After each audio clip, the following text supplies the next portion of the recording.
Greetings, nerdy list aficionados! Well, the symbiotes have certainly come a long way from being an explanation introduced to help get Spidey out of his black costume, which fans at first hated but then have come to love. Since then, the symbiotes, particularly Venom, has had a variety of hosts, and some have been much more dangerous and stronger than the others, for a variety of reasons, so we're gonna hop around. I'm Sasha, and these are the top 10 strongest symbiote hosts. Firstly, a quick overview. The symbiotes, or klyntar as they are now known, bond with their host in a non-permanent fashion, though the bonds can be extremely deep, a la Carnage. They can potentially amplify the darker aspects of their host's personalities, though this can be combated with a mentally powerful host, and they grant their host superhuman abilities, even on top of what they already have. Alright, let's get started.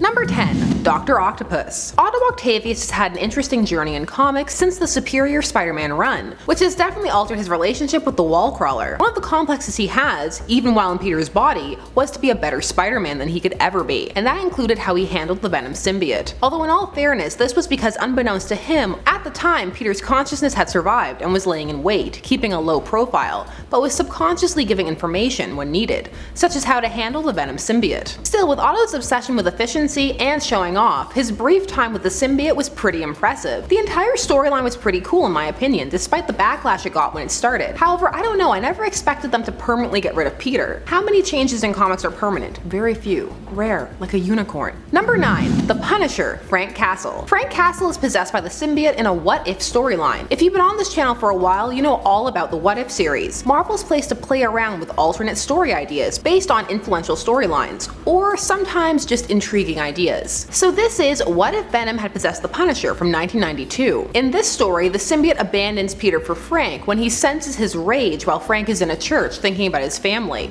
but he's not praying, he's planning his vengeance. The Punisher ramps up Frank's aggression to the max, and Frank goes with it. He even uses the symbiote to replicate bullets instead of webbing, and goes on his vengeance spree. However, slowly the symbiote begins to assert more and more control, attempting to control Frank's actions. All of this leads to not only a confrontation with other heroes, but between Frank and the symbiote in his mind. A battle that he wins, besting the symbiote, keeping it as a tool for himself, a vengeful helper kept in check. And the other heroes, they just kinda let that be, I guess deciding that it's fine.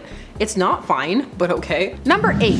Eddie Brock. Now some of you may be scandalized, Brock at 8, a travesty. But in terms of strongest hosts, the symbiote does augment his strength and they work well together. And Eddie is one of Venom's favorite hosts, the favorite depending upon who is writing the comic. But there are others who have had more powers who have taken on the symbiote, and even some who have had closer bonds with other symbiotes. As mentioned, these two's strength lies in their bond and their understanding of one another. It has come to the point where they truly are better together. And Eddie as Venom is iconic. He's the host people think of first, and the world was graced with that glorious hot mess of a Venom movie. My eyes, Eddie. The way I see it. We can do whatever we want. Also, they had a baby in one story arc. Yeah. But that was before Cates' run, who was a real hate-on for the run before his. Anyway, off track. We need to continue on with the hosts. Number 7. TEL-KAR. The symbiote's history, and Venom's history in particular, have been largely expanded upon since their first appearance. TEL-KAR appeared in the comic Venom First Host number 1, which took us back to the Kree-Skrull War, where in an attempt to replicate the Skrull's shape-shifting abilities, they managed to get a hold of a baby Venom, who was an outcast among the other symbiotes. And as a host, they choose TEL-KAR, who is altered so that his personality will completely subsume Venom, even erasing its memories, which is necessary for the retcon to work. Otherwise, you're in a universe where Venom just decided to never tell anybody about his first host, TEL-KAR. TEL-KAR manages to infiltrate the Skrull army, but it all goes wrong, and he has to pass on the symbiote to some refugees to attempt to save them. It is from here allegedly that the symbiote went on to bond with Spider-Man. Retcons. Number 6. Flash Thompson. Flash is another character who's had a lot change about him. Once he was just known as Peter's bully, and that was it, but now he's a hero in his own right. Oh, and dead. Also dead, but I'm sure he'll be fine. Flash has actually been bonded to 2 symbiotes, both Venom and Anti-Venom. Flash is first bonded with Venom and becomes Agent Venom, and the symbiote is also able to recreate his legs, which he had lost. He then got his own ongoing series, but he could only stay bonded to the symbiote for 48 hours, otherwise it overwhelmed him. But when he was in control, they were a precision instrument, and Venom seems to have some fondness for him, maybe like favorite host number 3? He would later become a hero again as Agent Anti-Venom. As Agent Anti-Venom, he was arguably a little more powerful than he had been as just Agent Venom, as he is also invulnerable to fire and sound-based attacks, the original symbiote's traditional weakness. I mean, a bell got Venom off of Spidey at one point. A bell.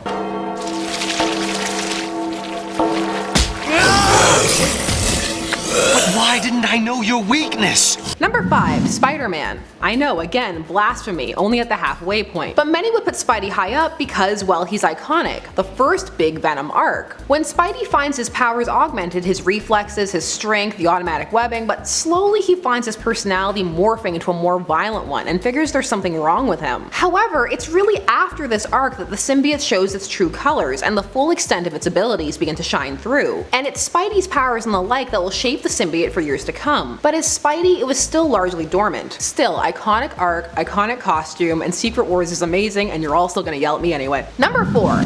GARGAN, aka the Scorpion. Most people remember him as Venom from the Dark Reign and Dark Avengers storyline, but there's more to it than that. In fact, Venom actually approached him much earlier. Mac was the third host for the Venom symbiote. The symbiote approached him and offered him a new range of abilities as it was drawn to his rage, and GARGAN accepted. The symbiote has a strong fondness for GARGAN, rivaling that he has for Eddie, and him and GARGAN very much work in tandem, mirroring the symbiote's darker aspects. It gets really dark here. There's been cannibalism, straight up eating Steel Spider's arm. I mean, go hard or go home. He also has eaten some Skrulls, and he has no concern for the safety of others, and will cause extreme collateral damage as a result. It is safe to say that part of GARGAN has been subsumed, but he's not fully gone.